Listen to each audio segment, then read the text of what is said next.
বিশ্বখ্যাত ইসলামী বক্তা ডক্টর জাকির নায়েক আগামী নভেম্বরের শেষ দিকে বাংলাদেশ সফরে আসতে পারেন এমন খবরে দেশ বিদেশে আলোচনার ঝড় উঠেছে। তার বিরুদ্ধে অর্থপাচার ও ঘৃণামূলক বক্তব্যের অভিযোগ রয়েছে।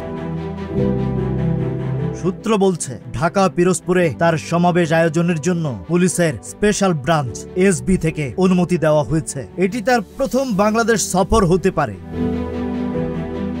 কর্মকর্তারা জানিয়েছেন, সুফি অনুসারী কম থাকায় ঢাকা পিরোজপুর অঞ্চলে ধর্মতাত্ত্বিক সংঘাতের আশঙ্কা কম বলে সেখানে অনুমতি দেওয়া হয়েছে। তবে চট্টগ্রাম ও সিলেটে অনুমতি মেলেনি। এই সফর নিয়ে আনুষ্ঠানিকভাবে উদ্বেগ জানিয়েছে ভারত। তারা তাকে পলাতক আসামি উল্লেখ করে নিরাপত্তা উদ্বেগ বিবেচনায় নেওয়ার আহ্বান জানিয়েছে।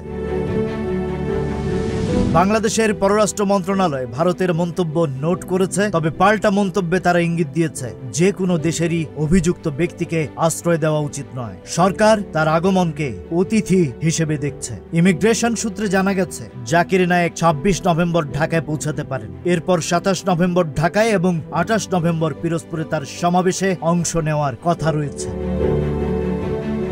যদিও ডিএমপি আনুষ্ঠানিকভাবে অনুমতির বিষয়টি নিশ্চিত করেনি এবং পিরোজপুরের স্থানীয় প্রার্থীর বক্তব্য পরস্পর বিরোধী, তবে এসবির একজন কর্মকর্তা জানিয়েছেন সরকার তার ঢাকায় আগমনে আপত্তি করছে না।